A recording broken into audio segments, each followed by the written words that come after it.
To start part 2 of our series, Charles Manson is released on parole.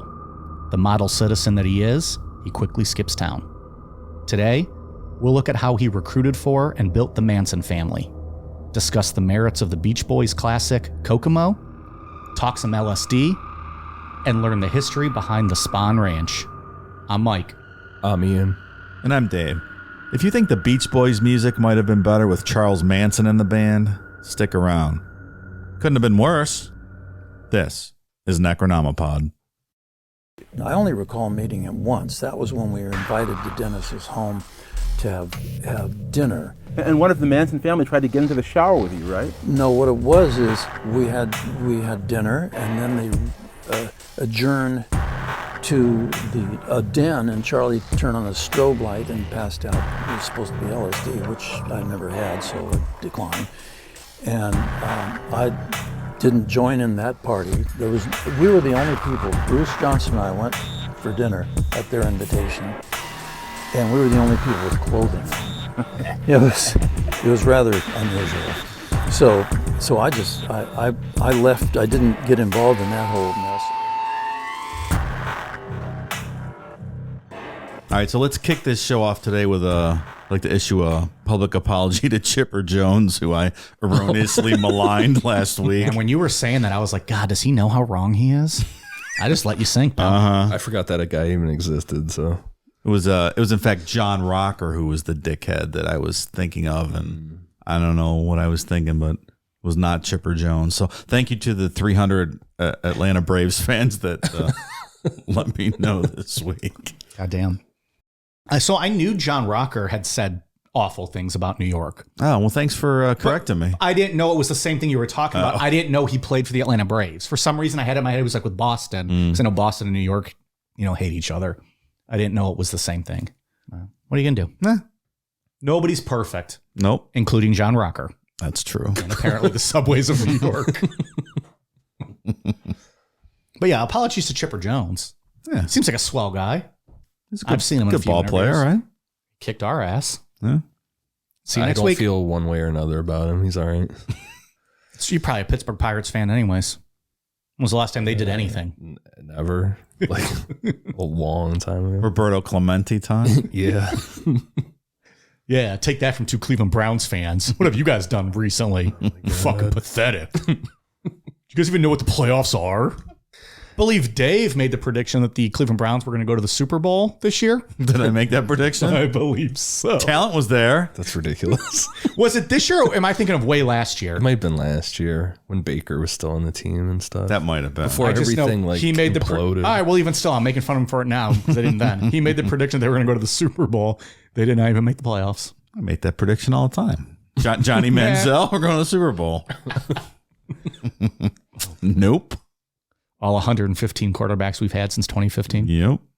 It's not great. I know I saw Browns fans online being all pumped up that the Steelers didn't get into the playoffs. Like, oh, good, fuck this year's. That's not what we were playing for, motherfuckers. We were playing to make sure Mike Tomlin keeps his streak alive. He's never had a losing season ever. That's what that was about. Give a fuck about the playoffs. Well, and I just like that Cleveland fans now, that's what they use as the measuring stick of whether or not it's a good season.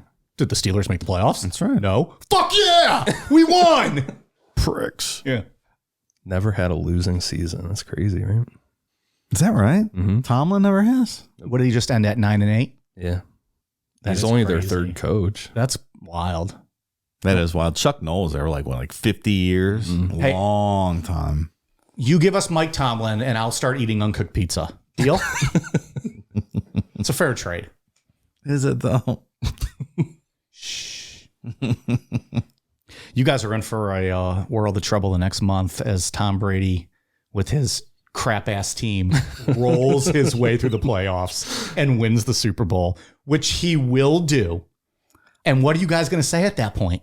That'd be what, his 114th Super Bowl win, I think? Probably close, roundabout. What was their record this year? Not good. What are they, 8-9? 8-9? They had a losing 8-9, record, right? and he's going to win the Super Bowl. It's the greatest thing of all time. I'll tell you what, I was looking at the Super Bowl odds the other day. They were huge for Tampa. I swear I almost put $100 on Tampa to win the Super Bowl. You would be a fool not to. They were big. It was big odds too. Really? When those bright lights come on, Tom shines. I mean, and you can't, the man wins. He's a winner. Remember that year that they were down big to Atlanta? We were just Yes, I remember that. He was all drunk, just screaming the whole time about how Tom Brady was going to come back, this, that, and the other. And then he came back. But it was and based he was on just knowledge. yelling about America and everything.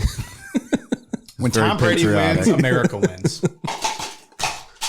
I believe Just Brew Jared also wins because he hit a huge square he picked big on that outcome. Yeah, he had was it a square? Is that what it was? Yeah. Squares. Yeah. Oh, yeah. So it was nice that I had somebody at least rooting with me. It's going to happen. And we're going to have a whole celebration on the show when it does. Just a whole bonus episode about it. I'm okay with that. Like Mike fillets a cardboard cutout of Tom Brady in the corner or something. So that'll be on our OnlyFans. I mean, what? Isn't he a single guy now, too? Seems to be. Can you imagine the party he's going to have? Remember last time when they had like that video of him stumbling off that yacht? Yeah. Like, how many has he won? 6, 7? 7. Because he has than the Steelers franchise. Steelers have 6. Yeah. And do they have the most ever? They're tied with New England. So he has Tom more than 6. every other franchise in NFL history. So yeah, it's Steelers and Patriots are tied for 6, and then Tom has 7. It's crazy. Literally, Tom Brady number 1, Muhammad Ali a distant number 2, All right. and Jeff Gordon number 3, the greatest athletes of all time. Stone Cold Steve Austin number 4. Right. So I'm just saying I'm excited to watch Tom Brady's Super Bowl run. I'm gonna be very disappointed if they lose in week 1, but what are you gonna do?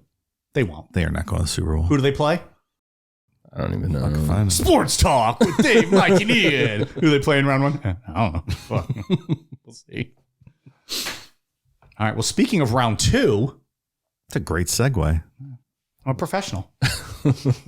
Where we left off on part 1, Charles Manson was paroled from prison in 1967.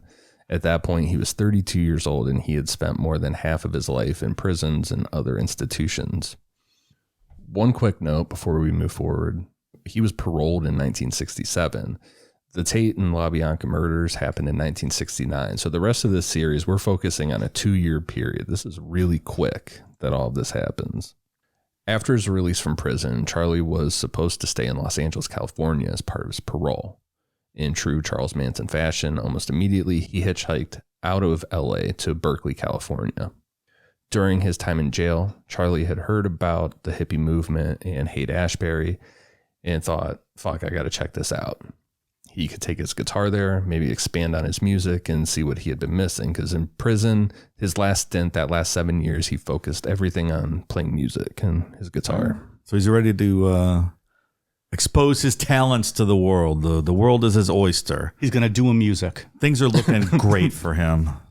He's got his whole life ahead of him. Spent so much time in prison. Terrible criminal. Terrible. He is terrible. Maybe one of the worst we've ever discussed. We've had some bad ones. He's not a criminal mastermind. No. Him and Charles Ng would be like the tag team of terrible criminals. I feel bad laughing at like Charles Ng as like a comedic personality Yeah, 'cause because of the killed shit he was babies and a shit. part of. But yeah, he was no good. Charlie called his PO and was fully expecting to be told like, hey, you just violated your fucking parole. Now you have a warrant out for your arrest. You weren't supposed to leave Los Angeles. But instead, Charlie said that the PO was really cool about everything and gave him permission to go to Haight-Ashbury right in the time for Summer of Love. Teaser for part 4. This is a 3-part series, Ian. Yeah, it turned into a 4-parter. Motherfucker. The first one of the year. Strong start out of the gates. Can't do deep and intensive research and limit the amount of episodes available. I'll say I'm fascinated by this story. It's more than I And you were not I would excited be. to do this one. No, but now I'm like really into this. I'm really into the whole like 60s thing, everything going on there. I really didn't care about that so much, but now, you know, after your episodes about Robert Kennedy and doing all the research for this, I'm like, man, this is a really interesting time in history. Oh, most definitely. Did you guys see, or Dave, did you watch, I forget the name of it. I think it was only one season and it got canceled. David Duchovny's show, After Californication. He did a show on Fox he was a detective that was kind of going after the Manson family. Like Aquarius or something? Yes, that was it. Called? Like No, Aquarius or something. I didn't watch that. I watched the season. It was okay. And then I think it got canceled. Yeah. Have you seen it? I mean, it's not even worth watching because you didn't really get into much that I remember, but I just remember I was on a big Duchovny kick because of Californication. I was like, I'll watch this. I never watched that. Nah. So Charlie thought that, he got this awesome PO that said, hey, go party it up in Haight-Ashbury.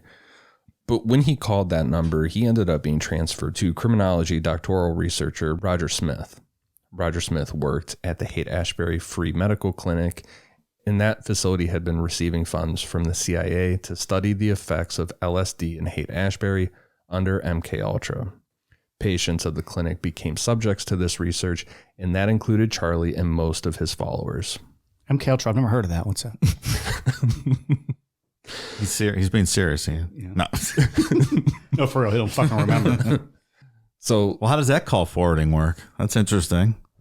yeah, I don't know if that was by chance Did or he make it up? Did he call the wrong number? he might have. I mean, as we know with Charles Manson up until this point, he doesn't really have a plan for anything. He just goes with the flow. Yeah, so he might have just... Or was his name flagged? Like maybe when he spoke to his PO and said, I'm leaving to go here, his PO was like, okay, go. Put his name in like, hey, this guy's going to, what is it? Haight-Ashbury. Mm-hmm. If you need to use someone, Then we got he's a a good bum. subject. He's on his way up. Yeah. And then so when he calls back, his name's flagged and they get him in the system. I don't know. And Haight-Ashbury would be the place for the CIA to do that, or at least to set up one of their main places. I mean, that's the hippie movement. Starts right there at that corner and everyone's fucking hammered. So, Yeah. As far as music is concerned, Janis Joplin and everyone's on acid already, so it's easy Yeah. to slip your MKUltra stuff in there. Yep. Oh, I didn't think you were going to say that, but okay. Easy to slip here. Never mind. Free love. But that's a teaser for part 4. Right now, we're just sticking to the timeline of what we know on the surface, and Okay. that's Charlie thought that he got a real cool PO. While in Berkeley, Charlie met his first follower, Mary Bruner, aka Marioch, Och, Mother Mary, Mary Manson, Linda D. Manson, and Christine Marie Utes. They all have a million fucking nicknames. It's ridiculous. Mary Bruner was born on December 17th, 1943 in Eau Claire, Wisconsin. She moved to California after graduating from the University of Wisconsin-Madison in 1965 and got a job as a library assistant at the University of California, Berkeley. Mary met Charlie while he was hanging out in Berkeley before he headed to Haight-Ashbury. Mary was immediately drawn in by Charlie's charm, and she allowed him to move into her apartment for a couple weeks. The way Charlie tells it is that he tried to hook up with Mary right off the bat, but she shut him down. So she was drawn into him, his charisma, but just as friends. After about 2 or 3 weeks, through smoking a bunch of weed and doing LSD, Charlie and Mary had sex, which he's very descriptive about this in his book. This goes on for like 3 or 4 pages. Very descriptive of their first time having sex. Fashions himself a bit of a erotic novelist. He's very... I'm doing this for love. Like, we're making love. We're not just fucking and hooking up. He's a traditionalist. At least he sees himself as a very loving person, as far as that's concerned. I mean, we're going to talk about like 14-year-olds later on, where it's not really. When did he write this book? How long after? He had been in jail for at least 10 years. 10 I think years at later. that point. Okay. Bored. Trying to entertain himself. Yeah, different perspective on the events in question. Maybe we'll read it one day on Patreon for an erotica episode. Well, you watch interviews with him. He's got the swastika on his fucking forehead, and he's acting crazy and stuff. The guy who helped him write this book, he said that when he would sit down with Charles Manson, that they would have these conversations. But he said that as soon as he brought a woman with him, on the certain occasions that he brought a woman with him, Charlie just like a switch. He completely changed. He had this woman, laughing at his jokes and shit, and just very charming. Charismatic young man. Charismatic short man. Also, When you're that short, man, you got to excel in other areas, right? that's why you drive a big Dodge pickup truck, right? like a Hemi with, jacked up tires and bull's balls on the back by the hitch. Jesus Christ. These colors don't run sticker on the back of the window. Blasting some Jason Aldean out the speaker box. Something like that. Smells like America in here, Mike. with a 3 and a halo in the bottom of the window. You're describing Country Mike. We haven't seen that guy in a while. I think he died. Did he? A hunting accident, yeah. After they fell in love, falling in love that's Charlie's words. Mary quit her job and the two of them started to drift around California in a van, Charlie playing his music and luring in more young women. Before we get into what Charlie says was a turning point at a house called the Spiral Staircase, we need to introduce 4 other women. Lynette Fromm, a.k.a. Squeaky, Patricia Krenwinkel, a.k.a. Big Patty, Ruth Ann Morehouse, a.k.a. Weish, and Susan Atkins, a.k.a. Sadie Mae Glutz, but just Sadie. Sadie. Mm-hmm. Got it. Fucking nicknames in this whole episode. It's obnoxious. Yeah, so Big Patty came from Charlie, I believe. Squeaky came from George Spahn, which we'll talk about George later on. Lynette Fromm was born on October 22nd, 1948 in Santa Monica, California. As a kid, Squeaky performed with a dance group called the Westchester Lariats, which started touring the United States and Europe in the late 1950s. When that ended in 1963, her family moved to Redondo Beach, and Squeaky started drinking and using drugs. Her grades dropped at Redondo Union High School, but she did end up graduating in 1966. She moved out of her parents' house for a few months before her father talked her into enrolling at El Camino College. She moved home, but that didn't last long. After 2 months, her father kicked her out of the house after an argument, which left Squeaky homeless. So at that point, she hitchhiked her way to Venice Beach, where she was really down and out. As she was sitting on the curb one day in 1967, really depressed, a van pulled up and outstepped Charles Manson. Charlie looked at her and said, quote, "Your parents threw you out, didn't they?" Squeaky immediately was like, fuck, this guy's a psychic. Oh, Dave believes in psychics. My favorite, especially Sylvia Brown. He celebrates her birthday every year. Charlie didn't say anything else. He just turned and walked back into the van, and she picked up her belongings and got right in the van with them. She went on to later attempt to assassinate President Ford, right, Mike? Squeaky Fromm. I've never heard of this person before. Is that true? It is true. Oh. Yeah. She didn't, spoiler, but she didn't kill anyone in this. She was Charles Manson's most devoted follower. She believed him 100%. Yeah. It still does, I believe. Mm-hmm. So she wasn't involved in any of the murders we'll talk about next week. But yeah, she did go on attempt that assassination, got life in prison for it. What did she try to do? Like shoot him or stab him or Shoot. She didn't hit him. Mm-mm. No. She came pretty fucking close though. She got shots off though. Yeah. I just mean like I know the presidents had been hit with bullets. He's never been hit. And I had never heard of Squeaky before, but yeah. Interesting.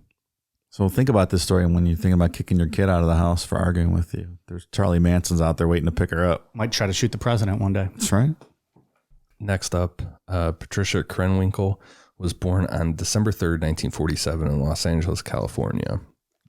Patty was bullied pretty hard in school for being overweight and having a lot of body hair at an early age. She suffered from a disorder that caused her just to grow a lot of hair, something she obviously couldn't control. From my understanding, the nickname Big Patty was like a take back that bullying and make it into something positive because she was not overweight as an adult. So at 17, Patty's parents divorced and she stayed in LA with her father. For a while, she thought of becoming a nun, so she enrolled at the Jesuit college, Spring Hill College in Mobile, Alabama. After one semester, she dropped out and moved back to California, where she moved in with her half-sister in Manhattan Beach. While hanging out on the beach one day, Patty met Charlie, Mary, and Squeaky. Patty was immediately drawn in by Charlie's charisma, and the two of them had sex that night. Any idea how hairy that beaver was? Just wondering. Asking for a mutual friend who's curious. Our mutual friend you're asking for. Yeah, he was curious. The next day, Patty left behind everything, including her last paycheck. Like, she just said, fuck it. I don't care about my paycheck. Anything that's going on in my life. I'm just kind of over everything. And she hopped in the van with Charlie. This guy's got game, man.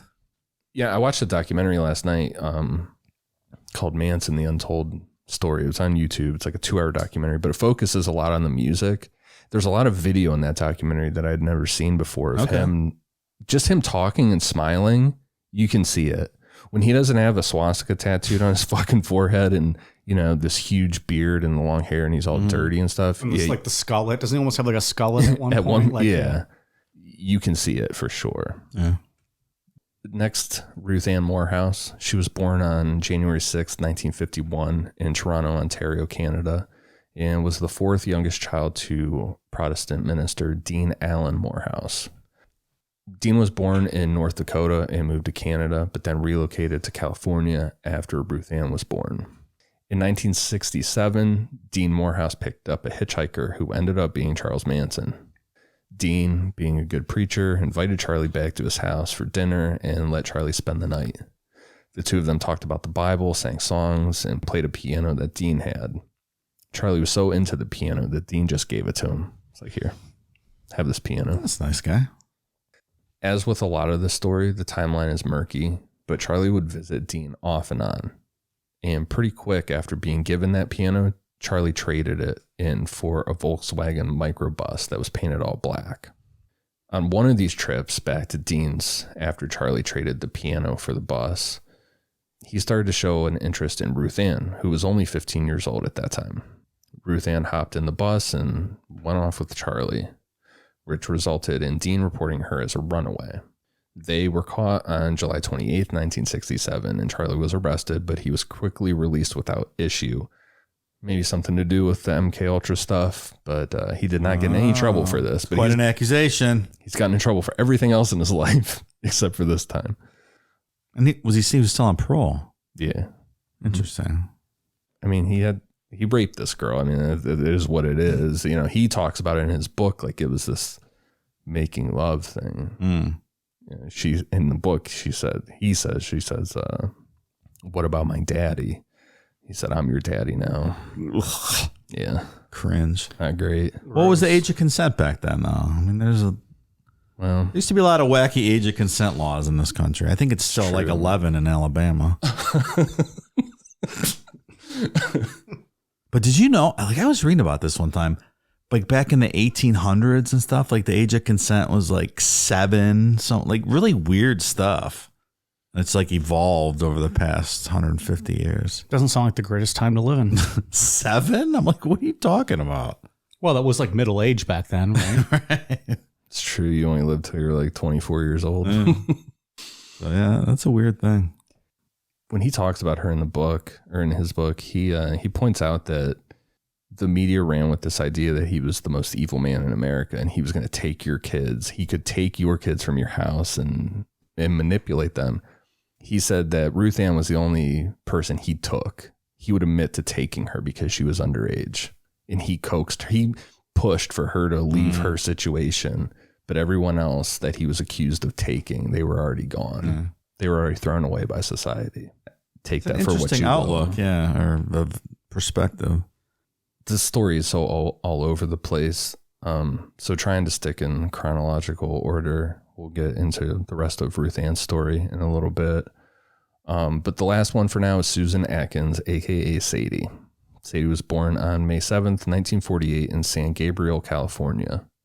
Sadie's life was turned upside down when her mother died of cancer in 1964. They went from being a typical middle-class family to her father Edward turning to alcohol and not being there for Sadie and her 2 brothers. When Edward found work on the San Luis Dam project, he just left the kids behind to care for themselves. Sadie got a job her junior year in high school to support herself and her younger brother Stephen, because at that point her oldest brother had left as well. Not surprisingly, her grades in high school went downhill, and Sadie and Stephen were eventually taken in by other relatives. In December of 1966, Sadie made her way to San Francisco, and a couple months later she met Charles Manson. Sadie was crashing at some random house in Haight-Ashbury, and Charlie ended up being there playing music. That house got raided by the police eventually, which left Sadie either moving back with a relative if possible or being homeless. At that point, Charlie asked Sadie if she wanted to join him and his family on their summer road trip in his black Volkswagen bus. And she hopped right in. Because why would you go back, right?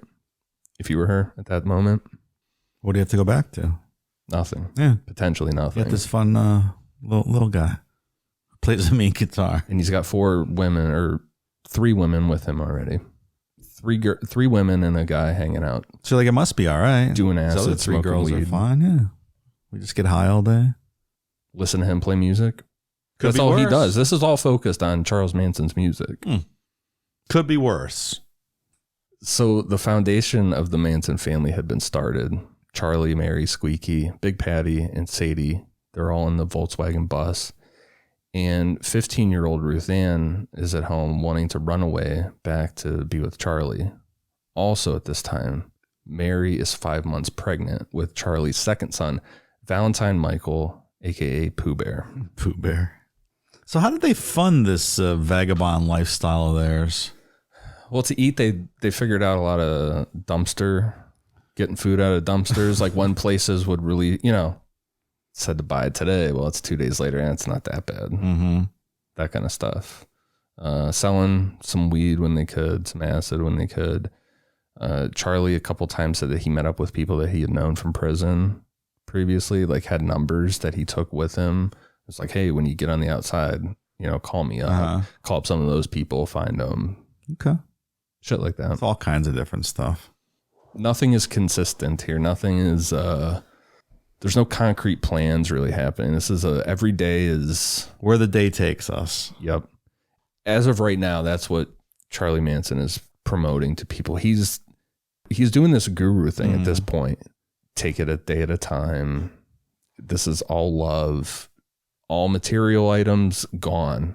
We don't need them. Just kind of coast. I've seen worse things. Let's see what happens. I have no idea what happens. Doesn't sound like a life for me, but it's not for me. No, some people might enjoy that. That documentary I was talking about earlier that focused a lot on the music, focused a lot on Haight-Ashbury. That is not for me. If I lived back then, I would be like just sitting in my basement smoking weed. Would not be doing all that. Listening to the new Rolling Stones album or something like that. Through their travels, playing music and shit, Charlie met a woman who he said was around 45 years old, and that he would just kind of run into her throughout their hitchhiking and driving around California, and he would bullshit with this lady. He said that she would experiment with any drug available, and she was into devil worship. He said that devil worshiping wasn't something that he was into, but he liked talking to this lady about different beliefs. This woman gave Charlie a standing invite to a house she stayed at on Topanga Canyon Boulevard that would become known as the Spiral Staircase. And that was for this huge spiral staircase going up the middle of the house. That makes sense. One day, Charlie and his family were looking for a place to park their bus, just to take a break and rest for a while, when he remembered that he had this invite from that lady. And about the spiral staircase, Charlie wrote, quote, "The day we first drove up, we were innocent children in comparison to some of those we saw during our visits there. In looking back, I think I can honestly say our philosophy, fun and games, love and sex, peaceful friendship for everyone, began changing in the madness that eventually engulfed us in that house." The way he described it was that you didn't necessarily need a standing invite, but you would get the vibe if you weren't welcome there. So it's open for everyone, but you'd kind of be stared down. Yeah. And it's just full of random people. You don't know where anybody's coming from. Who owns the house? Who knows? You know what I mean? It's just, it's a free for all. And he said that there were so many cults that would come through there, which that makes sense. We talked about Children of God is a little later than this, but this whole era was a boom of cults in California. So he said like gurus would come through there all the time, different ones, and everybody had their different beliefs, and he would just listen to everybody talk, and everybody's doing acid, smoking weed, banging it, everybody's fucking everywhere. Sounds like a Tom Brady Super Bowl after party. Can't wait for my invite. Sure, it's in the mail. Well, when they win. Let's not get premature here. I want to jinx it. Boy, 60s must have been a lot of fun, huh? Some of it. In some ways. Yeah, some of it. The cleanliness is the issue. Ugh. Nobody's showering. Lack of. Yeah, that's what I mean. Like, no one's taking showers here. No. If I go 12 hours without a shower, I feel disgusting. I just can't. It's not for me. Or we're going to talk about Dennis Wilson from the Beach Boys in a little bit here, paying a hefty bill to get everybody cured from chlamydia. So, Oh my God. this it's not like it's good in theory, but then when you really think about it, or when Charlie, Mary, Patty, Sadie, and Squeaky walked in, they were handed some LSD, to which they sat down in a circle and took it. Charlie said that this was some of the most potent LSD he had ever had. And it resulted in not just an intense trip, but full-blown visions, like a religious experience or something where, you know, someone would feel that it's an awakening. And it's probably best to just quote Charlie here, how he describes this moment. To illustrate what I mean, I'll backtrack to the days when I was at the Gibalt School for Boys. One stormy night, a day or so after I had a visit from my mother, I was going through one of the loneliest periods of my life. Lying there in bed, my sorrow and self-pity was so strong I couldn't help but cry. To keep the boys who slept on either side of me from hearing, I got up and moved to a window some distance from the nearest bed. I looked out the window into a dark, rainy night. I stood there for a while crying, wishing for a life different from the one I was living. The more I thought and wished, the more I cried. Finally, I knelt and prayed to God with the strongest emotion possible for a boy of 12. My prayer may have seemed selfish because every word was for myself, not for riches and other things that a kid might pray for. I asked that someone love me enough to need me. My prayer finished, I stayed at the window, watching the rain beat against the glass and wondering if there was really a God up there, and if so, whether he heard me. Thunder sounded and a flash of lightning brightened the sky. I pressed my face closer to the window just as another flash lit the sky. And on the other side of the glass, I saw a vision of Jesus. He said no words, just gave me a slight smile and an encouraging nod of his head. I went back to bed with a secret and my face dry of tears. By morning, I was not sure if my vision was just a dream or if I had really stood at the window. Perhaps it was just the strong imagination of a boy who wanted things to be different. Not wishing to be looked on as a nut or laughed at as a fool, I have seldom mentioned that night, but for the longest time, I knew something good was going to happen for me. When weeks, months, and years went by with nothing improving in my life and no love, I ceased to think of that night at all. The vision came back to me at the spiral staircase. I had often taken the acid route and was familiar with the valued awakening of senses that allows a view of a world that begins where this one ends. I had in the past felt vibrations of cosmic force and revealed an psychic phenomenon. Yet the trip I was about to undergo would give me the deepest penetration into awareness, extrasensory perception, confrontations with devils, travels in divinity, and association with multiple deities I had ever encountered. I was a boy at the same window. I was no longer kneeling, but standing next to a man in a long white robe. His was not the face of Jesus in my vision, but the atmosphere seemed holy. Our feet touched nothing but air. His hand was on my shoulder, and he did not speak, but deep amplified echoes voiced a message as though out of the skies. Now, Charles, these are your loves, and you are their need. The message rang in my ears, and the words vibrated through every pore of my skin, giving my body an awareness of what was registering in my mind. Still suspended in the air, I looked over a sea of faces, faces full of love and trust, faces looking at me. The words faded, and the robe man drifted away. And as he did, I was no longer a boy, but a man, and myself in a white robe. A lot going on there. Some strong LSD, some strong acids. I'm pretty sure he was just wearing a towel too. He wasn't wearing a white robe. He was just wearing some old ass towel that he found. Dirty towel from under the spiral staircase. They've been using to wipe their asses for 6 weeks. A cum rag from the gangbang room. All of the above. Yeah. A PMS rag. It wasn't really white. It's tie-dye at that point. Red, yellow, and brown. USA! USA!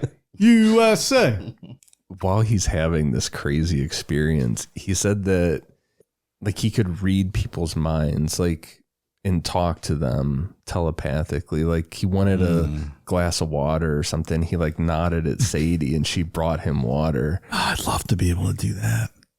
And then he said that because Mary is 5 months pregnant at this point. So he said that he put his hands on her stomach and he could see through her. Like when he put his hands, he could see through and he could see the baby, and that he could tell that the baby was a boy. This guy's awesome. I think it's just some really strong acid. Was Mary taking acid too while she was pregnant? You know what? I don't know for sure. I think she probably wasn't sticking to all the prenatal rules. plan. Yeah. You think? You weren't getting checkups every week, Dave? Charlie gave birth to the baby too. He was like the doctor. Oh my God. I don't bring it up later in the outline, do I? Like how Michael's okay. Well, let's talk about it now. So they end up, after the spiral staircase and throughout all their travels here, they stay in a cabin for a period of time, and it's not even really like a cabin. It almost sounds like a condemned house, like a mixture of the two, kind of. No running water, electricity. Yeah, no. But yeah, she gives birth in that type of environment, and Charlie gives birth to the baby. Yeah, cut the umbilical cord. Some accounts say he bit it with his teeth. He just like chewed it in half. Fucking caveman style. Are these kids still alive? Yeah. Mm-hmm. All right. We'll have to talk about them at the end of this 12-part series. Yeah, right. In March, we'll talk about them. Was it Pooh Bear? Let's see how Pooh Bear's doing. Literally named after the towel he was cleaned with. Pooh. Charlie said that this was one of the few times that he got so fucked up on LSD that he lost track of night and day, or even how long they had been at the spiral staircase at that point. He said he saw it was nighttime. He's like, this could be 2 nights. This could be 3. I don't know anymore. At one point, he went out to their bus to get cleaned up. He called it a whore's bath. It was just like a bucket of water, soap, and a towel. Afterwards, he was drying off, and Sadie came onto the bus with a guy that she was going to hook up with. Charlie said that he noticed Sadie's feet were all dirty, so he washed them for her in that pan of water. Then he noticed that this guy's feet were dirty too, so he washed his.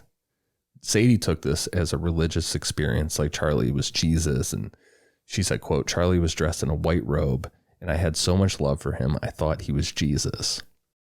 I think all this stuff really happened. I don't think this is like cult stuff, like I don't know, just like any propaganda. Cult leader, right, where they make up things like these extravagant things. I think this really happened. Why would he make it up? I just think it's all very drug fueled. Like he wasn't wearing the white robe. He was definitely wearing a dirty towel. You know? The drugs made it seem more majestic than it was. Yeah. Where you had this dirty, nasty looking man in just a towel rubbing your feet. And you're looking at it as this awesome experience. Right. And he's fucking, and there's just some random guy. And dirty and drugged out of his mind. And then there's just some random dude that was just trying to hook up with Sadie. Right. And now he's getting his feet washed by Charles Manson. And he should have washed her beaver, not her feet. Just going to have some sex on that dirty bus or whatever. Wash the beaver. It would have been the nice thing to do. Right.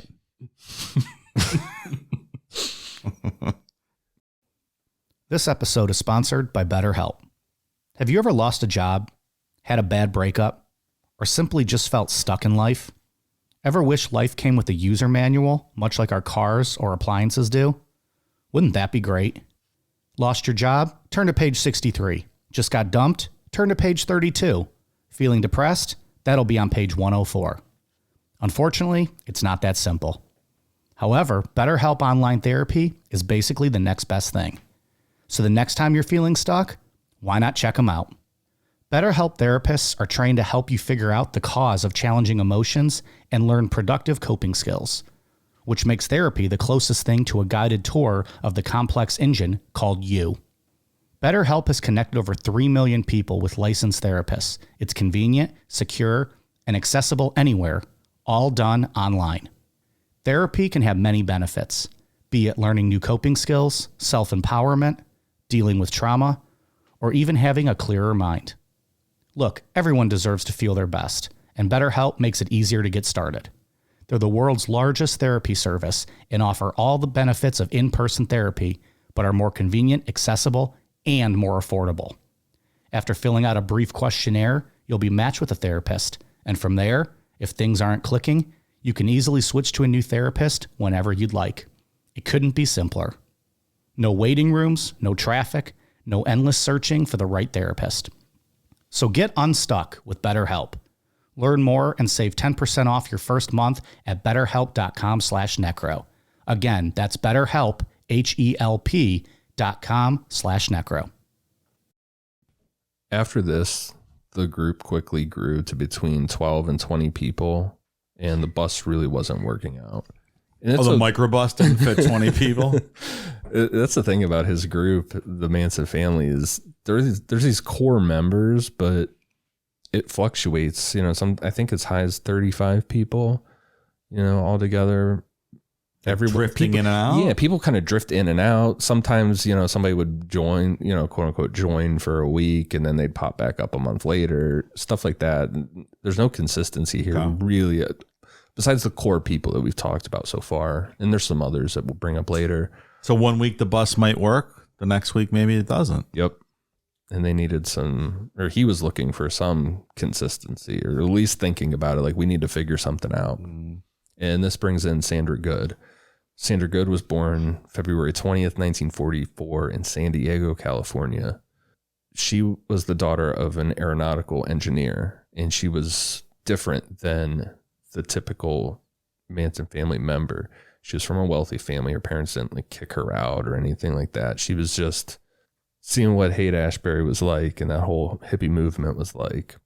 Sandra wasn't there for the Tate and LaBianca murders, but she was an important part of the story because through a friend of hers, Charlie and the Manson family would be able to move into Spahn Ranch. We just did that long quote from Charles Manson, and I don't like to like fill up an outline with a bunch of quotes, but this next one stood out to me because he talks about, you know, getting Sandra into the family, and I think it's an interesting admission from a cult leader or someone like him on how they preyed on somebody. Okay. The night she visited us, I remember her as being more than a little stuck on herself. She was dressed in slacks and a blue that came out of the most recent fashion magazine, and her earrings and jewelry went with the makeup on her face. She was a beauty more suited to some plush restaurant than the floor of a shack we occupied. The surroundings weren't the most comfortable for her. Without her knowing, I spent a great deal of the night watching her and observing her reaction to what went on. The rest of the girls were in jeans, bodysuits, or loose-fitting blouses, no makeup, and only a ring or two of jewelry. As I played the guitar and sang, I watched her attempt to remove her earrings and makeup without attracting attention. She looked at the other girls to see how they wore their hair and inconspicuously ran her hands through her own hair so that it would fall naturally like the rest of the girls. I thought to myself, she may be stuck on herself, but she isn't above wanting to be like those she is with. We whiled away the hours playing music and smoking dope, and others would occasionally leave the room to go to the bathroom. Sandy did not move, but as more time passed, I watched with amusement as she squirmed, held her breath, and did everything else that might relieve her bladder stress. Finally, I handed my guitar to Bruce and let him play while I took Sandy by the hand and walked her to the bathroom. "Hey, honey," I told her, "it's flattering you like my music, but no one should sit it out so long as to wet their pants." I got one of the most relieved and grateful looks I've ever seen. When she came out of the bathroom, we didn't return to the room where the music was being played, but went for a walk. The walk resulted in some conversation, a lot of sex, and our getting to know each other. Sandy dropped out of all of her social circles and became one of us, one of the strongest. And though through an acquaintance of hers staying at the Spahn Ranch, we found an open door that eventually allowed us to locate there. Just thought that was interesting how he just watched her the whole time, the whole night. Stalked her the whole night. Yeah. Like his music's so good, she won't even get up to go to the bathroom. She'd rather pee her pants. But I think he didn't even know. I think he didn't even think that. That was just a charming thing to say. The way I took this whole thing was that he knew that he at least wanted her from the minute he saw her. So he just watched her the whole night. He was infatuated with her. Figured her out and charmed her to get her to, and it worked, right? And join her realized, family. Unlike Mike Namapod, she holds in her urine. Does not go over 12 minutes. Some might say that's a noble quality, as you two might. If you were at Brooks and Dunn and they were playing your favorite song and you had to pee real bad, would you hold it or get up and go? No, I would hold it. Absolutely. You ever going to go back to one of those greatest shows of all time? Or fucking pee in a bottle? Just stand there and piss. That's allowed. That's allowed at some concerts. Dave. Is it? Yeah. At those types of concerts? Most concerts. Okay. I just pee wherever I want. I'm standing. So at the end of that quote, he brought up Spawn Ranch, which we'll get to Spawn Ranch in a bit. But first, we got to talk about the Beach Boys.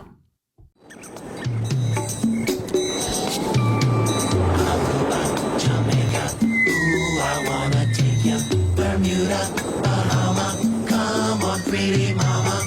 Key Largo, Montego, baby, why don't we go Jamaica? Off the Florida Keys, there's a place called Kokomo. That's where you wanna go to get away from it all. Bodies in the sand, tropical drink melting in your hand. We'll be falling in love to the rhythm of a steel drum band. Down in Kokomo, Jamaica, ooh, I wanna take you to Bermuda, Bahama. Come on, pretty mama, Key Largo, Montego, baby, why don't we go? We'll get there fast and then we'll take it slow. That's where we wanna go. Way down in Kokomo, Martinique, that Montserrat Mystique. We'll go out to sea and perfect our chemistry. By and by we'll defy a little bit of gravity. Afternoon delight, cocktails and moonlit nights, that dreamy look in your eye under a tropical island sky. Way down in Kokomo, Jamaica, ooh, I wanna take you to Bermuda, Bahama. Come on, pretty mama, Key Largo, Montego, baby, why don't we go? We'll get there fast and then we'll take it slow. That's where we wanna go. Way down in Kokomo. Well, we're not going to top that. We might as well just end the series now, right? Let's move on to the next subject. That's it. That's as good as it gets. It's a good music video on YouTube. Just go watch it. It was the Muppets, right? Mm-hmm. Kermit, Miss Piggy's in there. Everybody's in that video. It's an all-star cast. Oh boy. So there's two versions of how Dennis Wilson, the drummer of the Beach Boys, and Brian Wilson's brother met Charles Manson and got involved in all this shit. Mainly Dennis. This is all Dennis. According to Dennis, towards the end of spring 1968, he saw Big Patty and another Manson family member, Ella Jo Bailey, hitchhiking while they were all fucked up on LSD. Dennis took them back to his house, and after a while, he went to a nighttime recording session, leaving Patty and Ella at his house. When Dennis got home in the morning, Charlie came walking out to greet him. And at first, Dennis thought Charlie was going to hurt him. Like, what the fuck? This random guy is walking out of my house. But Charlie told him it was all love, started kissing Dennis's feet. It's not weird. And Dennis walked inside with Charlie and was greeted by mostly the rest of the Manson family. Can you imagine? Does Charlie have a foot fetish? He's washing feet, he's kissing feet, or is it just like his sign of like humbling himself? Like, I'm no better than you. I mean, he might. Hold on, I'm going to tell you this fucking story from his book. Wait a minute here. Now we got into something. Let's go. So Dennis, through this music shit that we're going to get into, according to Charlie, there is no proof of it. There's proof of the music stuff, but there's no proof of this shit. But he says that he got in with Universal, like movie making stuff, and he was. I believe that Casey Anthony worked for Disney. He was helping out on a movie about Jesus. But he met an actor. Wouldn't give the guy's name in his book because he said anybody who's public, he'll give their names. But if someone hasn't been named in the media is being involved with him, he wasn't going to out him. So he's a swell guy. Yeah. That's nice. So an unnamed male actor married to a unnamed female actress from a TV series. He said everybody would be shocked if they knew who these people were. But how many male actors were married to famous TV actresses at the time? Yeah, I don't know. Like you can probably limit that down to almost one hand. I have no idea. So according to Charlie, he was paid to cuck that guy, like bang that guy's wife. And I'm listening. It's another thing that goes on for like 2 or 3 pages. It's absurd. So he said the guy's like jerking off in the corner while the guy was literally a cuck. Like he wanted that. Yeah. He was getting off on it. Right. And then he started to like climb over top Charles Manson. And Charles Manson's like, look, I haven't been fucked since prison. I'm not really about it right now. And that's his word. That's like what he says in the book. But then he said that the guy started sucking on his wife's toes while Charles Manson was fucking her. His own wife's toes. Yeah. Okay. So maybe he does have a foot fetish because but that very was the specific. guy doing it, not Manson. Yeah. I mean, I'm pretty sure that story maybe didn't happen. But I don't know. But it could. Could have, yeah. Anything's possible. That's one of the more believable stories I think we've heard of some of this shit. But there is a lot of feet play in this. He seems to have like a foot thing. He was given $500 according to him too. That's from good this cock actor. money, right? Yeah. Well, 500 in 1968. Are money? they paying trans? Are they paying hotel, food? I mean, you got to get into all that too. Sometimes you pay your own way depending upon the, what you're doing. I'm not opposed to a beta cuck sucking his own wife's toes while I'm banging her out. Why would you be? Don't get in my way. Like, I don't care. It's your experience. You make the most of it. What if he starts sucking on your toes? It's never happened. Don't think I would love it. Okay. But you never know until you try, right? 100%. Also, Casey worked at Universal, not Disney. Oh, okay. Sorry. So she was a workmate of... They were co-workers. Same company. All right. Sorry. We did that show like 3 years ago. Apologies. It's funnier if it's Disney and she's walking around with like the Mickey ears on. Like, yeah, I work here. In my mind, that's how I remember that story going. She's like, yeah, I wear the Daisy Duck outfit. I'm out there. I'd have to look up some of those couples from back then and see if I could figure it out. You get to the bottom of it. I'm going to get my best guess. Just look at your old VHS tapes you used to record. Yeah, that's right. When you were at school Yeah. during the day and those shows were on. You were like 10th grade by then. I think he said that the husband was more well known than the wife was. But she was on a major TV show. Yes. All right. There was probably a lot of daytime TV on though too, though. That's a lot of TV shows. There were like big soap operas on at that time, I think. Yeah. Does that count? Maybe. A TV show, right? Why would it not? Mm-hmm. So that's how Dennis says it went down. According to Charlie, he was out trying to buy some weed in San Francisco and ended up being led to a house that was selling. Turns out Dennis Wilson was also buying weed at that house. Dennis and Charlie started talking about music and stuff. And at the end of their conversation, Dennis gave Charlie his address and told him to stop by sometime. I think the truth is somewhere in the middle in that story. Yeah, probably. Because regardless of how they met, Charlie and Dennis became really good friends. They, and the Manson family pretty much moved into Dennis's house. Dennis and Charlie would play music and party it up, weed, LSD. They were treating members of the Manson family, the female members, like straight up servants. And they would, wait on Charlie and Dennis hand and foot. And Well, that's not good. no, Are the Beach Boys canceled now? Yes. Dave says like they should have been when that first album came out. Dave doesn't like beach music though, in general. Like, you're not a Jimmy Buffett guy. You're not a Beach Boys guy. God, it's horrible. It's not horrible. It's just not your thing. The Beach Boys, maybe. I like some Jimmy Buffett. Like, it's just, you sit on a beach, you drink some booze, you get drunk, you have a good time, and you party. Like, you're not going to listen to Slayer on a beach. You're not even going to listen to Kiss. I'm a Kiss fan. You're not going to listen to Kiss on a beach. Like, can't you listen to hip hop on the beach instead of Jimmy Buffett? Like, why does that make it better? Does that set the tone? Yeah. I'm not sure it does. My point, so, I mean, you're just not the beach music type guy. No beach music. No beach music. But Jimmy Buffett did not hang out with any cult leaders / killers. That you know of. That we know of. That's true. We don't know for sure. His listeners are like their own cult, though. They really are. I went to a Jimmy Buffett concert once. It was insane. It really. They love it. They have so much fun. It is insane. Like, I saw them literally, like, somebody bought a beer and they just passed the beer around. Everyone drinking from it.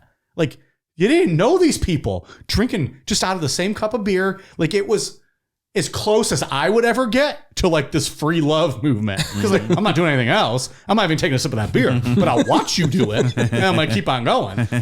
It was a very fun time. It was just like, when was this? I went in like 2008, 2009. So I was early 20s. Yeah. It felt like you were at a party with all your parents and 20,000 of their friends.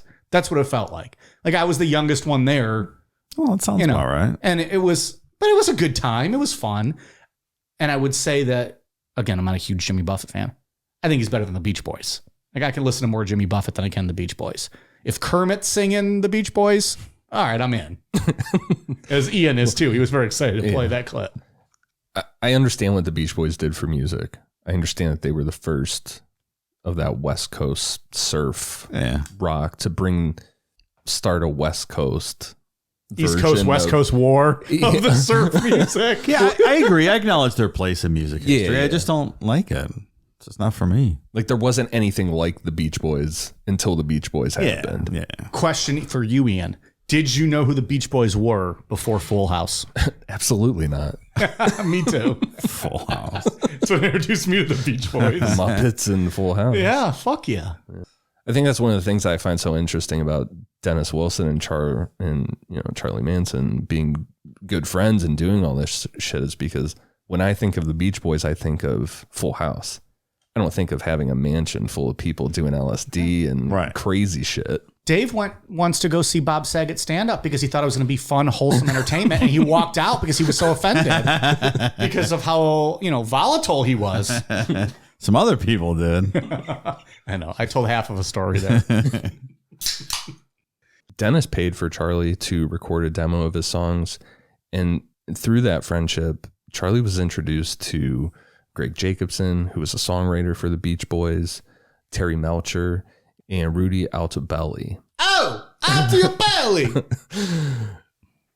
Terry Melcher, he's best known for producing the Byrds' first two albums, Mr. Tambourine Man and Turn, Turn, Turn, and most of the hit recordings of Paul Revere and the Raiders and Gentle Soul. He was like a dude considered to take the Beatles, mash it up with that West Coast Beach Boys sound and created something completely new. Okay. Yeah. Terry Melcher, if you could get in with him, you were golden. Dave hates the Beatles too. Stop it. Rolling Stones are quite overrated, but I do like the Beatles. Rudy Altobelli worked in the record industry, but he also owned a house that he rented to Terry Melcher. That's where Charles Manson met Terry Melcher, at that house that Rudy owned and was renting to Terry. Then after Terry moved out, he rented that house to Sharon Tate and her husband, Roman Polanski. So that's an important detail for later on. Yeah. So can we buy this house now? Cool Down Media now owns this house. I think they tore it down. No, we'll rebuild it. That's fine. Did they tear it down? We're going to buy that land. We're going to buy that land and we're going to build that house. Exactly the way it was. Oh, yeah. From the air shots of that house, it looked fucking sweet. Oh, yeah. It's huge, and a huge pool. The pool's like a quarter size of the house.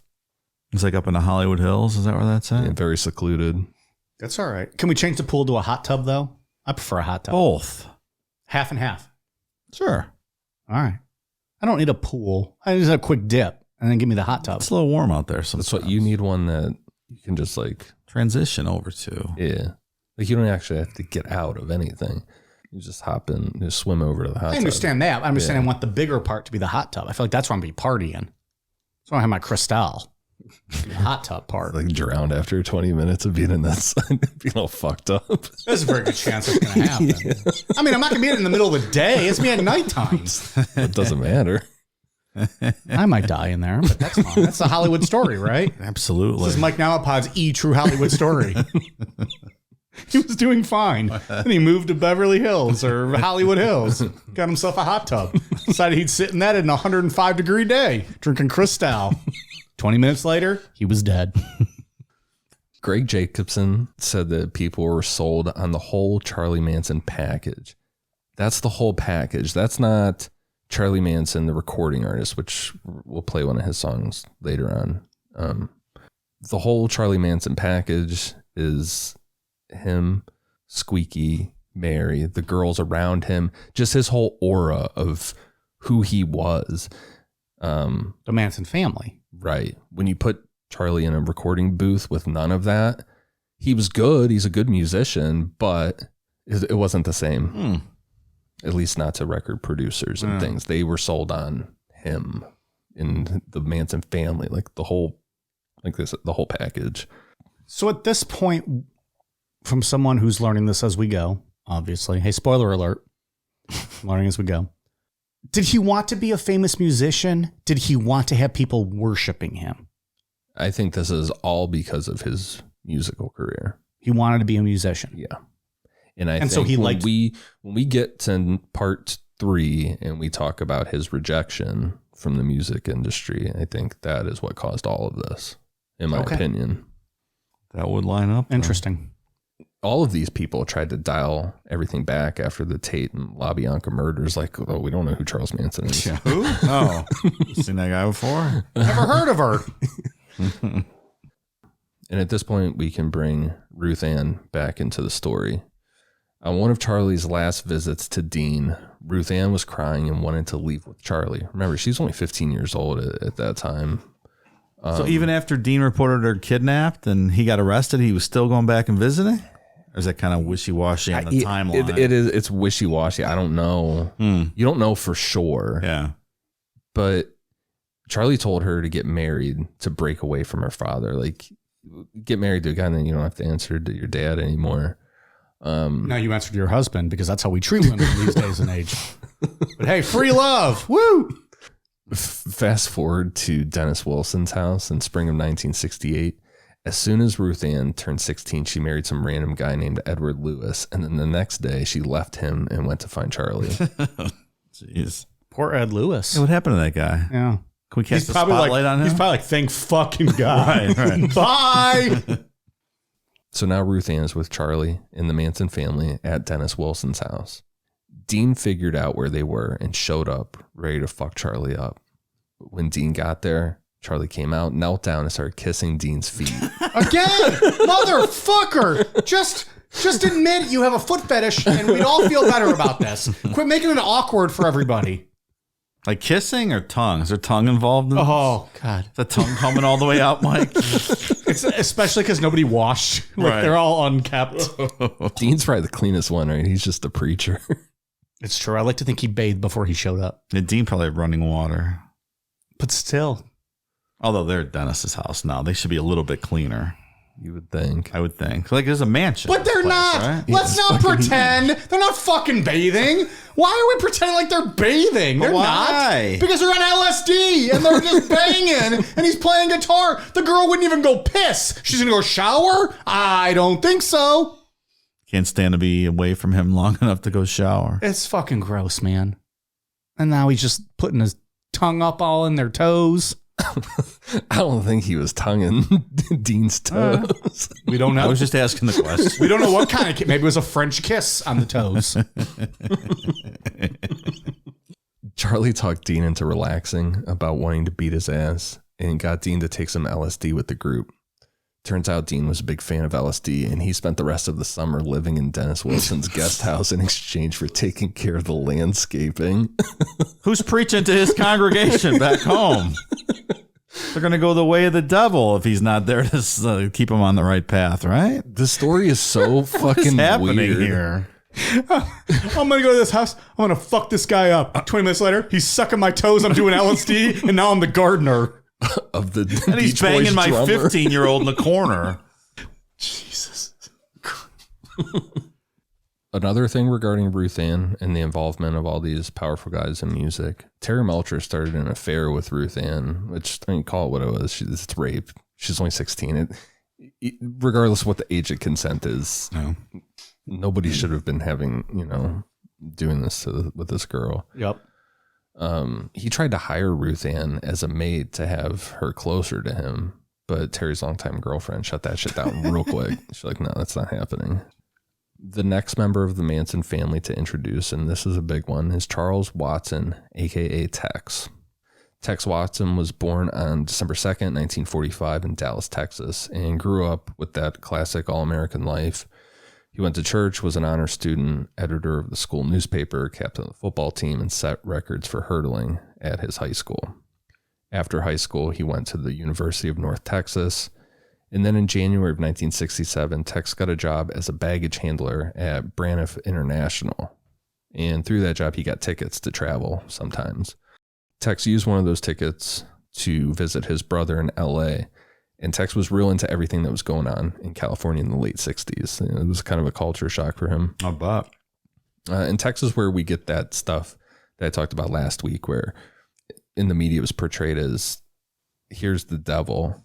Charles Manson is the devil, and he can take your kids. Look what he did to Tex Watson, all-American guy, and look what he turned him into. It's a good contrast. Well, it's a perfect way to play it up, to make him seem evil, right? Yeah, right. Tex was just trying to get paid, laid, and made. So one day in late spring or summer 1968, Tex was driving around and saw a guy hitchhiking and picked him up. Turns out this was Dennis Wilson. Dennis pretty much told Tex, hey man, I'm the drummer of the Beach Boys. Thanks for the ride. There's a bunch of people partying at my house. Come hang out with us. And that's how Tex Watson was introduced to Charles Manson. It's amazing how the most random things like that can just put you on your ultimate life's path. And Tex is a huge part of this story. We're going to talk about in part 3. I mean, he is the biggest part of this as far as, everything getting dark with murders and stuff are concerned. Wow. In that documentary that I was watching about the music part of this, Dennis Wilson blamed himself a lot for this stuff. Like, this weighed on him for, he only lived till he was 39. I could see that. He died really early from, all the drinking he did and stuff. He drowned, I think. I was actually reading about him today. He got really drunk, right? Yeah, he was fucked up and dove into the Marina Bay or something to look for his ex-wife's belongings that he had thrown off a yacht 3 years earlier, or some kind of crazy ass story. Wait, to look for his ex-wife's belongings? It sounded like he threw her shit off of a boat. Oh, I thought you were doing like some years Scott before. Peterson shit over here. Like he was looking for stuff he threw. And he was just hammered and dove into the water. When he met Don't do Charles that. Wilson. Don't do that, people. When he met Charles Manson, that marriage was ending. So he was kind of off the rails a bit. Like, he always was kind of the wild beach boy from my understanding. And then the divorce, he was kind of like, all right, I'm partying it up. Charles Manson rolls in and it's... Yeah, makes sense. I think he Party died in like time. the late 70s, something like that. Everybody close to him said that this weighed on him, that he blamed himself a lot for this stuff. Putting this group, facilitating, this group meshing. Yeah, I would feel bad, I guess. But who Yeah, knows? I guess so. But also, don't do a drunk swimming. No, that's not good. I can barely do a sober swimming. I'm definitely not doing that. Hot tub. So I'm telling you, hot tub. You can literally sit and your head's above water. So like we said earlier, everyone was sold on the Charlie Manson package. But when you got him into a studio, he didn't want to be produced. That was one thing that they said was wrong with him. He did get the opportunity to record in Brian Wilson's recording studio. So Dennis's brother. That's fucking huge at that. That's, you know, one of the biggest stars in the country. Yeah. And he got to sit down in that studio, in Brian Wilson's personal studio, with the Beach Boys recording engineer. Everybody liked his songs. Everybody really did like Charles Manson's music, and they were really interested in him. He just would not be produced. He wouldn't listen to what they were saying. You know, you have to listen to a record producer when you get to a certain level. Sure. He didn't want to do that. He also pulled out a switchblade randomly and shit. And the Beach Boys, the engineer didn't love that. He's like, "Hey man, you got to put that knife away." All right. Jesus yeah, Christ. Charles Manson wasn't able to be produced. But we're gonna play one of his songs called "Cease to Exist." And this will come back up in part 3 because there's some issues with this song, but this is one of his.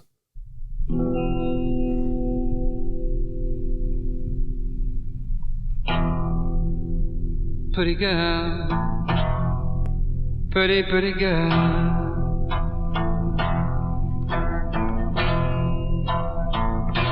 Cease to exist. Just come and say you love me.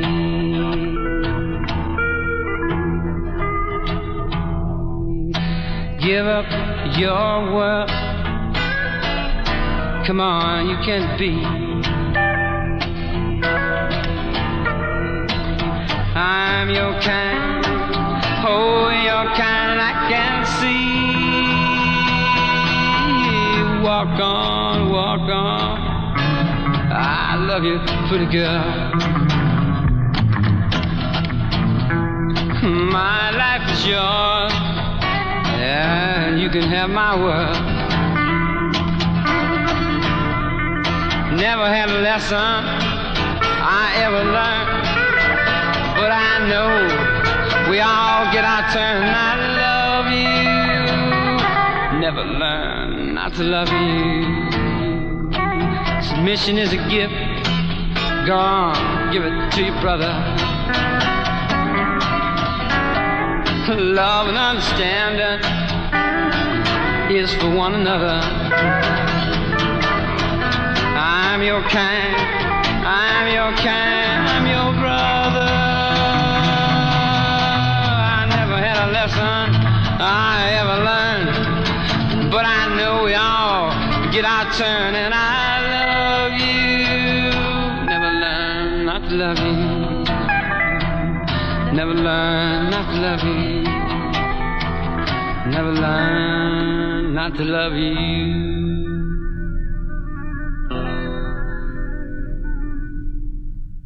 I actually like his voice. He made good music. His voice is not bad. Yeah, the lyrics are a little silly. The lyrics are silly, and the music, it's not for me. It reminds me of that fucking awful Nicolas Cage LSD acid movie you guys made me watch, which was just terrible. Mandy, come on. It's just awful. But his voice is not bad. Yeah, I mean, he made good music, and people were really interested in him. It wasn't like... Was that him playing the music, too, for this one? Yeah. Mm-hmm. Yeah. I didn't love that. I just thought his voice was not bad. I could listen to that voice. We'll talk about it next week, but the Beach Boys end up taking that song and they turned it into... I wish they all could be California girls. They turned it into Never Learn Not to Love, and they changed some stuff about it. But I don't think he liked that, huh? No. Probably wasn't as good either. No, I like Charlie's version better. You know what that? Do you know the Donovan song, "The Season of the Witch"? That's what that reminds me of. That sound, the way he's singing. I can't think it off the top of my head, but I'm sure I know it. It sounds familiar. That's what that reminds me of. What could have been? And there's a whole album out there of those recordings. Those aren't the Brian Wilson ones, but those were another one that he got because he recorded multiple times. Like I said, people were actually interested in him. If he had just listened, he might have the story might have had a different outcome. Yeah, he'd be doing his reunion tour right now. I think We'd be there, right? The Beach Boys had started their own record label. Okay, and when he recorded Murder Death Row, I think it was Death Row. It was Death Row Records, started by the Beach Boys. When the Beach Boys started that label up, it was to sign acts like Charles Manson, those Janis Joplins, things like that they couldn't do. but they wanted to get on board with that. So that's why Charles Manson recorded at Brian Wilson's house with the Beach Boys engineer, was to see if they wanted to sign him to their label. If he would have played it right. Isn't that crazy? And not acted like a fucking asshole and pulled out a switchblade and shit. Switchblade. Yeah, we could be talking about him, like you said, as doing a reunion tour. Just like that. Well, I also feel like he would not have lasted a long time. You don't think his depth of talent was not that deep? Or just his mental one-time capability. Like, he would have ended up going down a bad route probably Yeah, anyways, He would have been back in prison immediately. Yeah. You know what I mean? He would not have been a long-term success. No. He would have done something stupid. Yeah. Well, the easy answer is he probably would have ended up raping like an underage girl, and then that would have came out, and then he would have been locked up for that. A lot of underage stuff happening here. Yeah. He'd been on like a one-hit wonder show. I remember the guy Charles Manson had a song in 1968, and then he went off the. And he went to deep end. prison for raping a girl. Yeah, because he would have still been behaving the same. Yeah. Had he been famous, he just would have had more options available to him. Yeah, like if he would have chilled out during the recording sessions, he would have gotten a record made in a contract. And then that doesn't change who he is. Right. And you go on tour and you have all these young girls idolizing you, worshiping you in this day and age. And it doesn't have any happy ending. If you're a piece of shit, you're a piece of shit. So eventually that party had to end, and Dennis's lease on that mansion ended, and he moved out.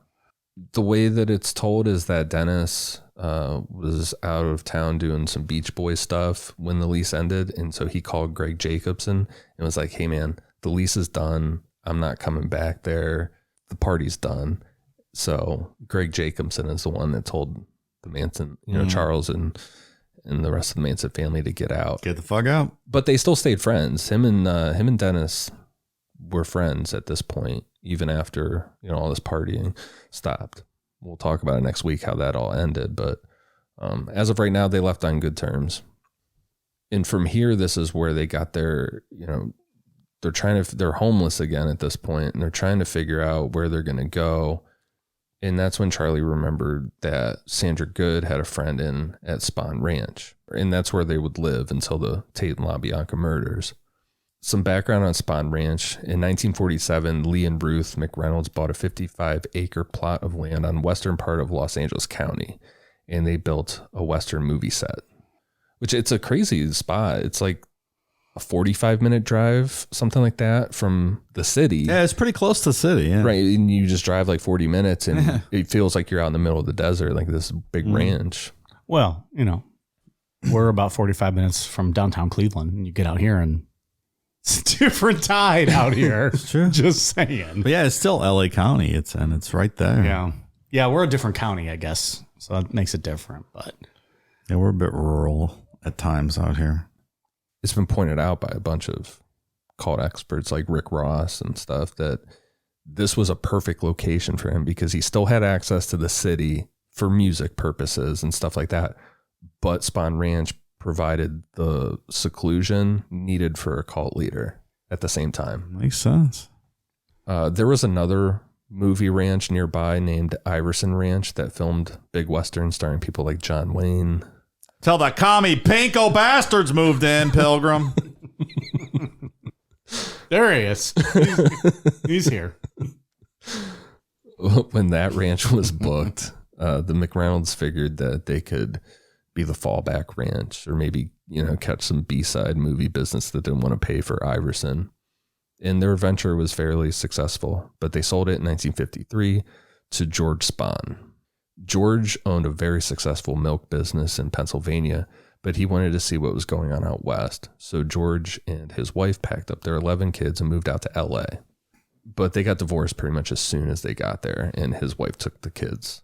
Once George bought and named Spahn Ranch, he grew it into a major supplier of livestock and kept the movie aspect of the ranch growing.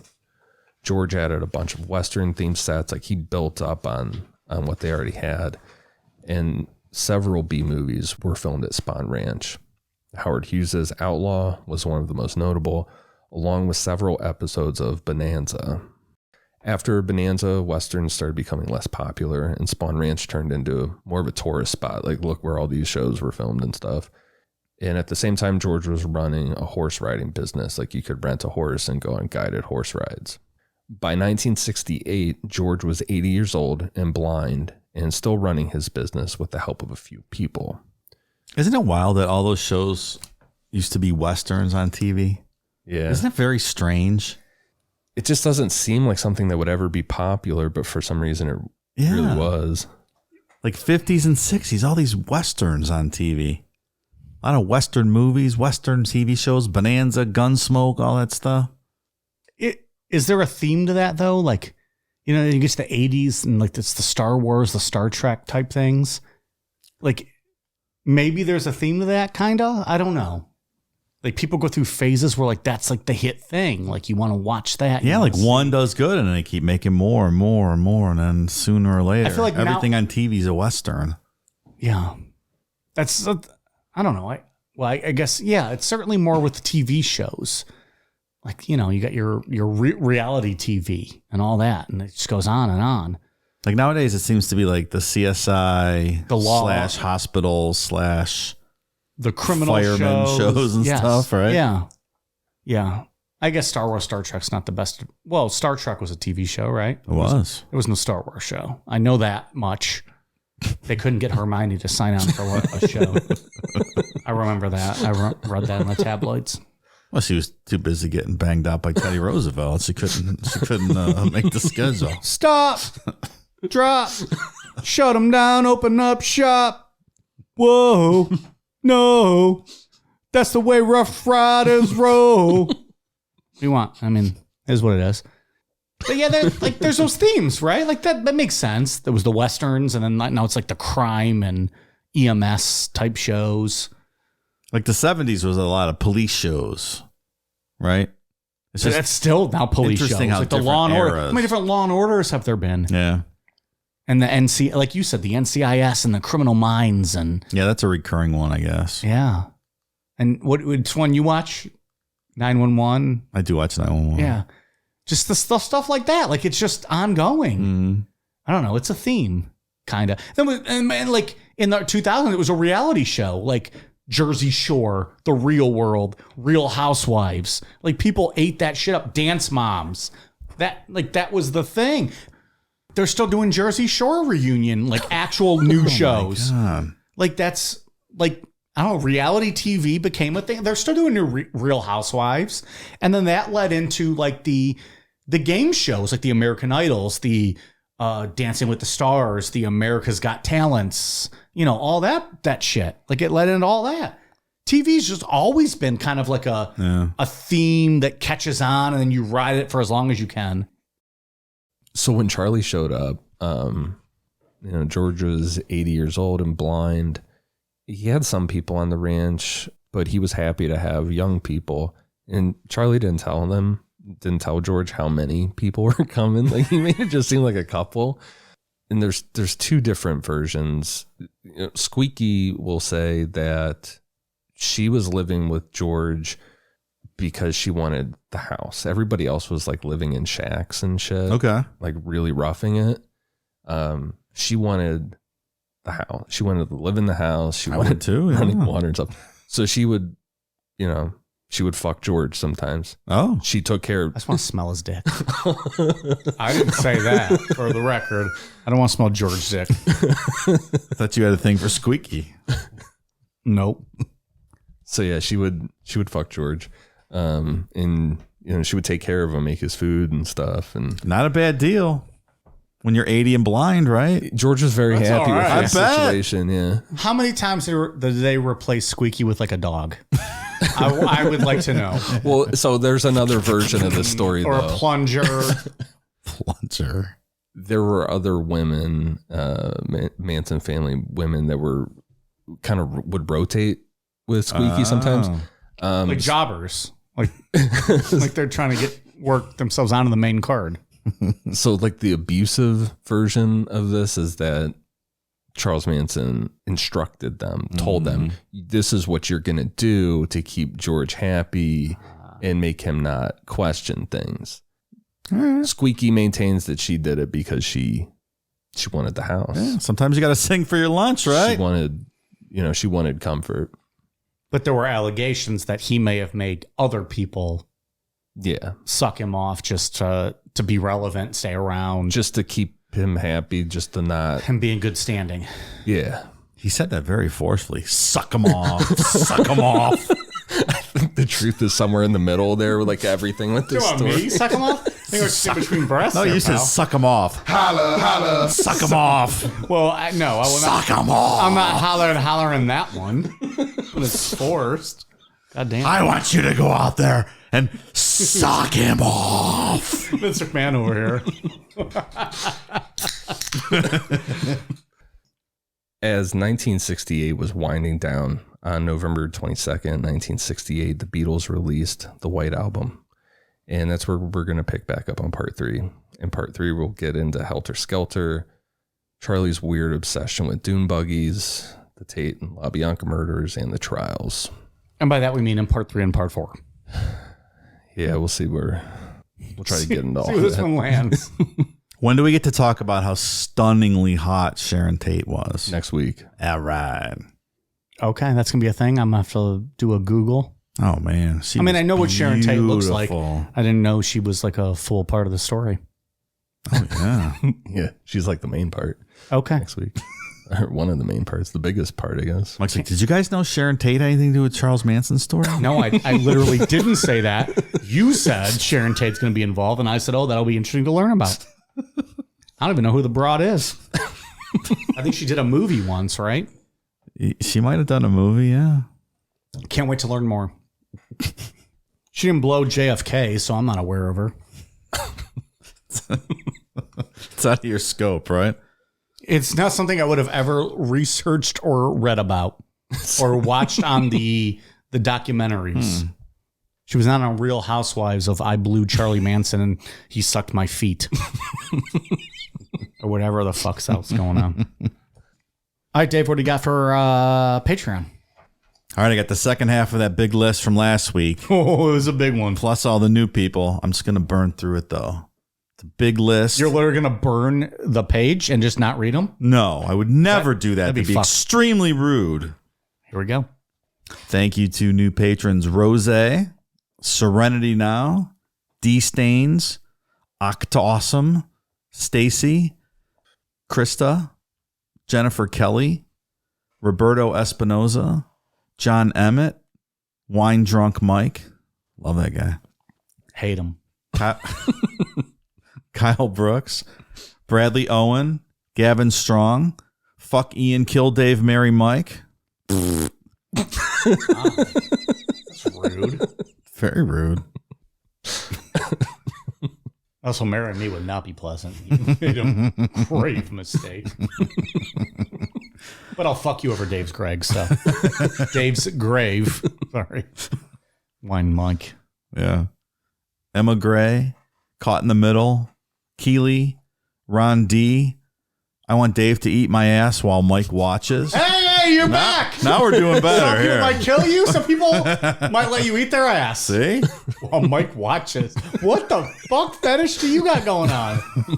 She's just going to smile at you on all fours? Like, are you cucking me? Like, is that what you think? Like, does she want to look at you, or does she want you back in the back watching my tongue go up her asshole? Which view do you think? Do I have standing room only? Do I have to sit? That's do I sit next to her beta cuck husband? I'm not sure it's a woman. I don't know who it is. Here's the other thing. You don't make me bleed my own blood. So, I'm not going to participate in your little fantasy games. I'm like the dominant male in the room. Izzy Wolf, the Marx Brothers, Kiwi Dylan, Kimber, Trevor Hawkins, Daniel Tringle, Jesse, Maya, Ian's giggle makes my cooter tingle. Jason Kerr, Zach Jennings, Jennifer Krug, Cody Blevins, Scott R, Jamie K, Shar Hopkins, Wesley Dixon, Rachel Wilson, Catherine Schrum, Brandon Wallace, Ian Speedway Raccoon Crew. Oh, they got together and joined. I haven't seen them in a long time.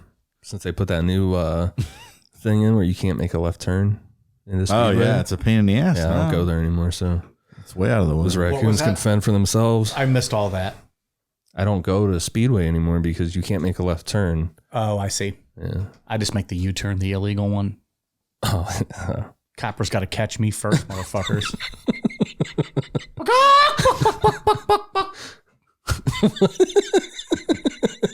Too afraid of me. Oh, okay. Dylan Lang, Mylu Sass, Ryan McNaughton, Stacy Cathers, Alexis McCullough, Margaret Thatcher, Mike's cum snatcher. Okay. I'm listening. Aurora, Devin Hartzler, Robin, Tommy Goodwin, Ryan Doherty, Raquel Gomez, Kelly Costa, Sarah Nash, Sarah McCoy, David Bowie, riding on a tiger made of lightning. All right, there you go. Sounds fucking awesome.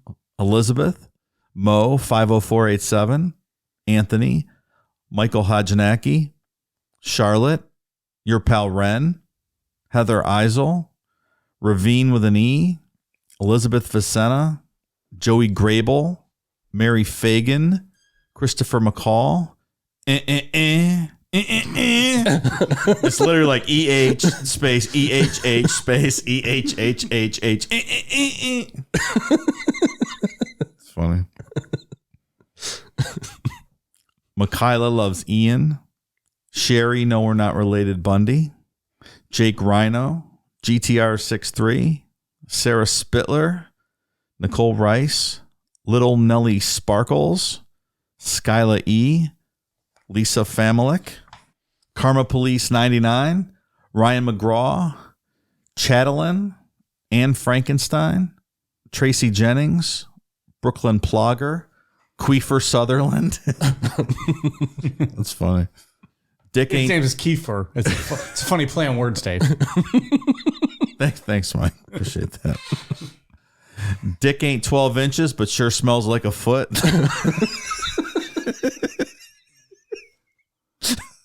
Fits in with the story nicely tonight. Needs Charlie a horror Manson. bath for Charlie that Manson wiener. would be washing that foot. He'd be washing that foot.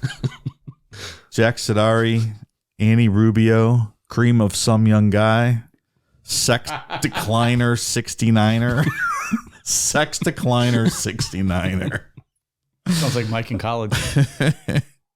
Jamie Hunt, Squidifer, Rachel, Schwabby Schwab 19, Taylor Cameron, Mercedes and Morgan, Brady Kuntz, Melissa Daniel, Travis Catero, Caitlin Harbert, Darth Maggot, Rodriguez, a beast, the Logan Scott, Jelly Bean, Desiree, Omar Moreno, David, call her Lyndon the way she be on Ma Johnson.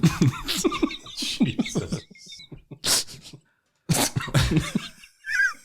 Cindy Chic, Shannon Barons, Chuck Livesay, Nicola Jones, Kyle Clark, Trish Potter, Jenna Alicia, Kate Yarnton, God Funnies, Chase Hudick.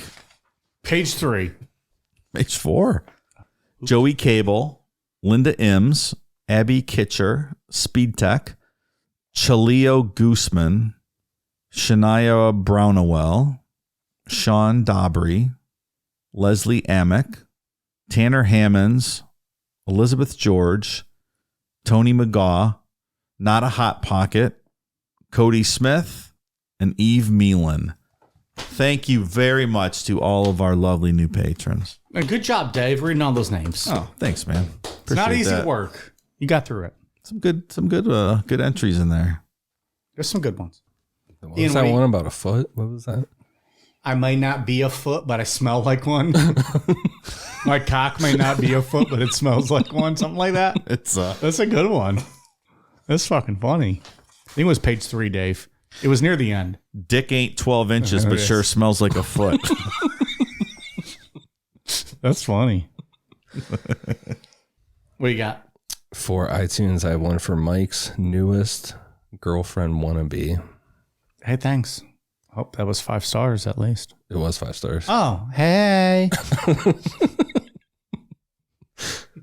504-1126. Firewife 1824. Mama Ski. Avalon Lonnie. Fletch 2210. Catarax and Berlin. Thank you guys for the awesome reviews. Dave, you got anything else? I have one foreign review from sultry-voiced Ian from Canada. The review is titled, Ivana Sit on Ian's Face. Nice. Look at that. All right. Sultry voice. I like that. It's like sits on his face and he does the Ian sultry voice. Oh, I just talk.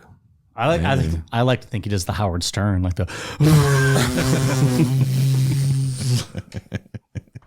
That is all I have. All right, for this evening. Good week, good show, long show. It's interesting the setups to the behind the scenes stuff you never knew about some of these big name stories like this. Yeah, and I like it's weird because next week's gonna get really dark, and it's like where did this happen? Like why did this happen? And it's like that in his book too. All of a sudden, he's talking about everything's helter skelter, and everybody's just like fuck society. And it's like, well, what? Why? Where did this turn happen? See if we can pinpoint that specific event. It's also it's interesting that we're now 2 parts in. We have yet to get to the part where like it's why we're covering it. Sure. Right now, it's been a 2-part setup. Yeah. To get to the meat of the subject, which is interesting. Good backstory. Interesting backstory. Definitely. Wish they all could be California girls. Way down in Kokomo, Dave, right? Am I right?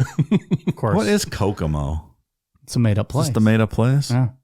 Is it for real? I didn't know. I thought it was real. I thought it was in Indiana. If Dave was a fan of Scrubs, which he should be, they get into a whole bit about how Turk believes Kokomo is a real place. And they're like, no, it's not a place. And he's like, well, where were they singing about? It's not a real place. We can do. Can we play a little Kermit to play us out? I want to hear it one more time. We are on Twitter, Facebook, Instagram, YouTube at Necronomipod. Patreon.com/Necronomipod. Check us out on Spring for all of our merch. That link is available on all of our socials, and Amazon.com, search Necronomipod. Thank you guys so much. All right, you guys ready for a cool down beer? Cheers.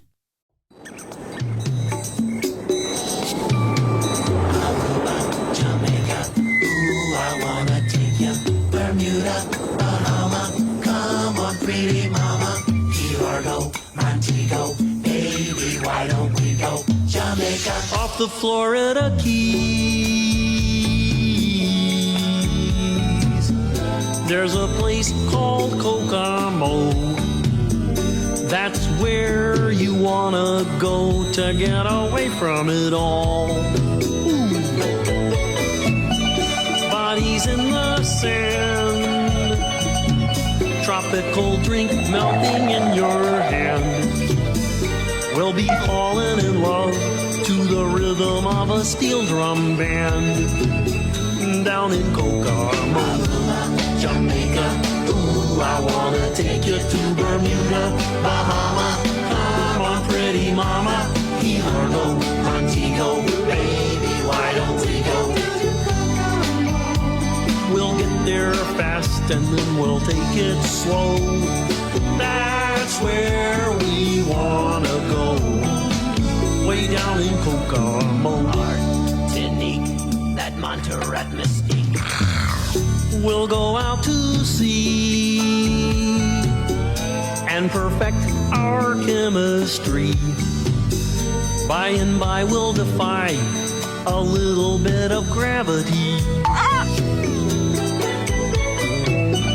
Afternoon delight, cocktails and moonlit nights, that dreamy look in your eye under a tropical island sky. Way down in Kokomo, Jamaica, ooh, I wanna take you to Bermuda, Bahama. Come on, pretty mama, Key Largo, Montego, baby, why don't we go? fast and then we'll take it slow.